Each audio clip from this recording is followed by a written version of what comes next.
자, 저도 너무 재밌게 들었어요. 행동을 할 수 있는 이런 지침도 막 주시고 10시 이전에 햇빛을 좀 받자. 비타민 D를 이렇게 듬뿍 받아야 이게 몸이 좋구나 이런 생각도 들고 뭐 거리두기를 하자. 그러니까 이제 가장 중요한 거는 내가 자존감을 갖는 게 가장 중요한데 자신에 대해서 그죠? 예, 그런 얘기도 듣고 얘기 들으면서 제 와이프와의 관계도 다시 한번 돌아볼 수 있는 시간이었어요. 실제로 아까 그 말을 해야 할지 얘기하셨잖아요. 그때 너무 제가 거기에 딱 그게 꽂힌 게 제가 한번 제 와이프는 이제 캐네디언이에요. 그래가지고 저는 전형적인 한국 남자거든요. 근데 이제 매일 아침에 갈 때마다 이렇게 뽀뽀해달라고 그러고 막 이런 적이 있었어요. 초창 때. 그래서 제가 안 하니까 어느 순간에 그래서 왜 요즘에 사랑한다는 말을 안 해? 그래서 제가 그 이심전심이지 꼭 해야 알아? 그랬더니 와이프가 난 이심전심 싫어! 그러더라고요. 맞아요. 말을 해야 한다고. 네, 맞아요. 그래서 제가 좀 많이 바뀐 케이스예요, 사실은. 와이프가 이런 스타일이어가지고. 자, 오늘 들으면서 너무 제가 공감이 됐습니다. 자, 이제 여러 가지 여러분들의 그 질문을 좀 알아볼 텐데 먼저 사전에 질문을 주신 게 있어요. 그 중에 이제 대표적인 질문들 좀 뽑아서 제가 알려드릴게요. 자, 요걸 대표로 질문을 좀 드리겠습니다. 하나하나. 여기에 대한 답변을 좀 해주시면 되겠습니다. 여기 이제 소상공인 분들이거나 이제 예비 창업자분들이시니까. 자, 첫 번째는요. 회사를 10년 넘게 다니다가 지금은 자영업을 시작한 지 3년 차입니다. 한 번씩 잘하고 있는 게 맞을까? 흔들릴 때도 있어요. 마음을 지킬 수 있는 간단한 습관 같은 게 있을까요? 가지면 좋은 마음을 지킬 수 있는 습관. 이거 힘들죠. 직장 다니다가 사업하면 힘듭니다. 맞습니다. 직장 다니다가 프리랜서로 전환하신 분들도 제일 고비가 언제인 줄 아세요? 3년에서 4년 사이. 이혼율 제일 높을 때가 언제인 줄 아세요? 결혼 3년에서 4년 사이. 저는 2년까지가 위험했어요. 근데 정말 능력 있으신 분이니까 2년 만에 끝나신 거예요. 그래요? 네. 우리도 모두 새로운 일을 시작하면 3년에서 4년 사이에 굉장한 불안과 공포가 밀려오고 그만둬야 되는 게 아닐까 이런 생각을 다 합니다. 당연해요. 그런데요, 보면 시간이 가면 갈수록 성장하는 사람의 공통점이 뭔가 심리학과 뇌과학이 같이 공부를 해봤어요. 그랬더니 압도적으로 한 가지가 딱 나왔습니다. 능력, 돈, 인맥 다 아니었어요. 뭔지 아세요? 끈기였어요. 그런데 버틸려면요, 타인의 조언으로 버틸 수 있지 않아요. 내가 나에 대한 믿음이 끈기의 핵심입니다. 네. 남의 말을 너무 잘 듣는 사람들이 포기가 빨라요. 여러분, 타인에게 조언 많이 하는 사람들이 긍정의 조언보다 부정의 조언이 훨씬 많아요. 그리고 내 가까이 있는 사람들 보면 안 되면 어떡하니, 더 안 되면 어떡하니, 부정을 말하면서 불안을 높여서 빨리 그만두게 만드는 속도가 굉장히 큽니다. 그런데요, 내가 아마 10년이나 직장 다니고도 이 일을 선택했다면 정말 하고 싶고 자신이 있었을 거예요.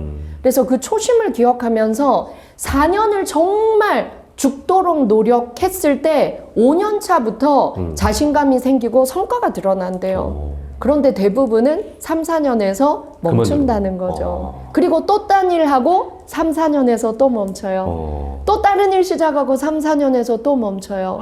그러면 결과가 보이죠. 그러네요. 네. 제가 다 망했던 이유가 그거네요. 사업해가지고 3년 넘긴 게 없어요. 네. 결혼하고 3, 4년 차 부부들이 이혼이 많은 것도 너무 성급하게 미리 이혼해요. 미리 짐 싸고 미리 이별하고. 사실 우리가 3, 4년이 제일 힘든다라고 말해준 사람이 없어서 잘 몰랐을 거예요. 그리고 대부분은 3년이나 해봤는데 안 되는 거면 빨리 접어, 이런 말을 조언이라고 합니다. 맞아요. 네. 그런데 실제로 큰 성공을 해내는 사람들은 보면 끈기를 가지고 모두가 안 된다고 할 때 3, 4년의 고비를 넘긴 사람들이었다. 그래서 여러분 정말 중요한 건 배우러 다녀야 돼요. 나 혼자 좁은 공간에 있으면 정말 우리는 내 생각에 갇히고 내가 만나는 사람들의 조언대로 내 인생이 자꾸 흘러가요. 그래서 여러분 안 읽던 책을 읽어야 되고요. 안 읽던 강의를 들어야 합니다. 그래서 여러분들은 전부 성공할 가능성이 아주 높으신 분들이라고 저는 확신해요. 이렇게 강의 들으러 다니고 새로운 사람들을 자꾸 만나서 새로운 말을 들으십시오. 그러면 새로운 것이 보일 겁니다. 이야, 그러네요. 와, 박수가 막 절로 나옵니다. 3년이 고비다. 예. 자, 그 다음에 한번 보겠습니다. 고교 친구 7명 모임 관계에서 한 명이 매번 바쁘대요. 카톡은 읽으면서 답변을 안 하는. 그러니까 이거 이제 우리가 일십이라고 그러죠.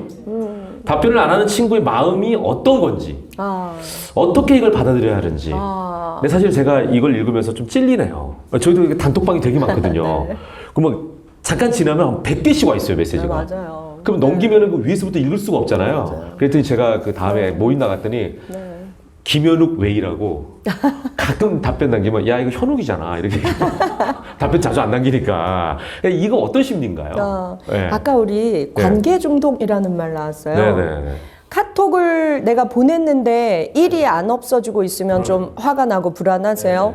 또 일이 없어졌는데 답이 없으면 얘가 대체 날 뭘로 생각하는 거지? 얘의 심리는 뭘까? 이런 생각이 드세요? 그러면 나는 관계 중독에 빠진 겁니다. 네. 우리가 관계에 집착할 때 관계 중독이 생기는데요. 자, 이런 거예요. 우리 아나운서님이 네. 바쁘시니까 막 100개씩 쌓이고 충분히 그럴 수 있어요. 그러면 우리가 관계에 있어서 자유로운 사람은 바쁜가 보지. 야. 그리고 얘는 원래 카톡 잘 안 봐. 원래 그리고 싸가지 없어 그러더라고요. 저한테. 한꺼번에 쭉 보고 한 일주일 지나고도 아 미안 너무 바빴어 일주일 뒤에 다 보기도 해. 맞아요. 이렇게 해석해요. 근데 여러분 이게 뭐냐면요. 우리가 자존감이 너무 낮아져 있고 자신감이 떨어질 때 타인 눈치 볼 때 이런 일이 많이 생깁니다. 그래서 여러분 내가 타인의 눈치를 많이 보는 사람은요. 어떻게 생각하냐면 타인이 나에게 반응이 느릴 때 이 사람이 날 싫어하나 날 무시하나 나에게 안 좋은 감정이 있나 문제를 나에게서 자꾸 찾아요. 그런데 우리가 나 자신의 자존감이 좀 높고 내가 잘 생활하고 있는 사람들은 어떻게 생각하냐면 바쁜가 보지. 네네. 잘 되나 보다. 네. 잘 돼서 바쁜 건 좋은 거지. 아 요새 건강이 좀 안 좋나?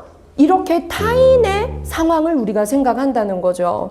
그래서 이 질문 주신 분은 내가 자존감이 너무 낮아 있고 타인에게 집착하는 약간 관계 중독 증상이구나. 무심해지는 연습을 좀 해보자. 이렇게 생각하시면 좋겠습니다. 그러네요. 이게 어떻게 보면 우리가 이제 발상의 전환이라는 말 요즘에 잘 안 쓰거든요. 네. 그죠? 근데 예전에 발상의 전환이라는 말을 굉장히 많이 썼었어요. 예. 근데 혹시 여기서 궁금한 거는 저는 이제 추가적인 질문 하나 하는데 개인적으로 나 자신만을 먼저 생각하다 보니까 교만해지면 어떡하죠?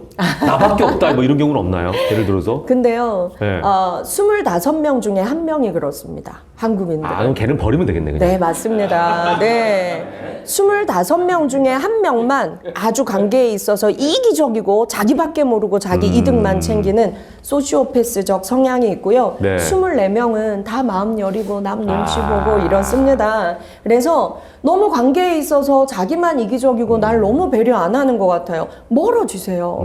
그래, 굳이 뭐. 네네. 근데 그 사람이 직장 동료이거나 함께 일해야 하는 사람이라면 내가 버는 돈에 그 대가가 들어있다고 해요. 그래서 함께 일하는 사람이라면 그래도 저 인간이 있으니까 내가 돈을 벌지 참아야 하느니라 라고 심리학은 말합니다. 그러니까 돈 주는 사람이니까. 맞습니다. 저는 얘기하면 항상 저보다 돈 많은 사람은 형이라고 생각해요. 예. 맞습니다. 그리고 진상 고객을 만나도요. 그 사람이 낸 돈 속에 그 사람의 진상까지 참으라는 비용이 들어있는 겁니다. 그래서 우리가 물건값, 월급에는 욕값이 들어있다라고도 얘기를 하죠. 네. 그러네. 그래서 진상이라는 한식집이 그렇게 유명하군요. 예. 자, 별 농담을 다 해봤죠. 예. 안 웃어도 됩니다. 자, 이제 여기 계신 분들의 질문을 받도록, 뭐 이렇게 손을 먼저 드세요? 아니, 질문을 두 분께 받는데 선착순으로 손든 분께 박상미 작가님의 책을 드리겠다 이 얘기까지 하려고 했는데 벌써 손을 들고 계세요. 예. 저분. 두 분 들었네. 두 분 하겠습니다. 일단 저기 먼저 손 드신 분. 예. 네, 안녕하세요. 좋은 말씀 잘 들었습니다. 네네. 이금희 아나운서님 이후로 공감적인 화법에 강사님이신 것 같습니다. 되는 걸 몰랐네? 아니, 되게 이금희 선배 되게 미인이세요. 네, 인상이 되게 닮으셨다는 얘기입니다. 예. 영광입니다. 근데 뭐 하시는 분이세요? 저 공무원 퇴직하고 네. 지금 지금 사실 일자리를 구하고 있습니다. 아까 그 첫 번째 질문의 주인공은 아닌 거죠? 그건 아닙니다. 예. 좋은 말씀 감사했고요. 네. 첫 번째는 박상희 작가님은 원래 태생적으로 이렇게 긍정적이시고 낙천적이셨는지 상당을 공부하신 이후에 아주 변하신 건지 궁금했고 사내 정치에 대해서 어떻게 생각하시는지. 왜냐하면 이렇게 남에 대해서 이렇게 내 거리를 둔다는 것이 예. 자유롭긴 한데 조직에서 승진하는 사람들은 되게 상당히 정치를 잘하는 사람들인데 네. 어떻게 봐야 될지가 궁금합니다. 저는 원래 이런 사람이 전혀 아니었어요. 네. 여러분, 정신과 의사, 심리상담가의 공통점이 뭐냐면 일반인보다 우울과 불안, 두려움 훨씬 높습니다. 내가 너무 어렵다 보니까 이걸 극복하기 위해 노력하다 보니 전문가가 된 거죠. 우리에게 약점이 있다면 그건 전문가 될 수 있는 가장 좋은 소재이기도 합니다. 저는 원래 국문학 전공했고요. 아, 그래요? 저는 국문학과 교수 될 줄 알았어요. 오. 국문학 박사 입학을 앞두고 제가 생각해 보니 우울증, 공황장애, 불면, 제가 마음의 병이 너무 많더라고요. 그래서 살고 싶어서 제가 심리학으로 넘어온 사례입니다. 근데 공부하면서 희망을 느꼈어요. 우리 마음은 뇌에 있거든요. 우리 뇌는요, 습관에 의해서 죽는 그날까지 긍정적으로 바뀔 수 있는 가능성이 있어요. 그래서 긍정적인 책, 긍정적인 강의 많이 보고 네네. 그리고 최대한 긍정적인 사람 가까이로 가는 겁니다. 네네. 그리고 내가 내 마음 근육을 키우는 연습을 하면 얼마든지 사람은 변할 수 있습니다. 저도 매일매일 연습하고 훈련하는 사람입니다. 아, 우리 아내 좀 데려올 걸 그랬네요. 예. 네, 그래서 우리가 타고난 기질은 바꿀 수 없다 할지라도 내가 긍정적인 생각을 하고 긍정적인 감정을 선택하는 건 습관입니다. 예. 그래서 매일 연습하는 만큼 나는 나이 들수록 긍정적인 사람이 될 거예요. 그리고 아까 사내 정치라고 말씀하신 그걸 네. 우리 일반인의 용어로 풀면 인간관계 하다 보면 지 이득을 위해서 타임 험담하고 네. 그리고 자기의 이득, 자기의 성공을 위해서 남들을 희생양으로 삼는 그런 사람 너무 많다. 또 줄을 서야 돼, 줄. 네. 네. 그럴 때 어떡하냐 이 말씀이신 거예요. 그렇죠?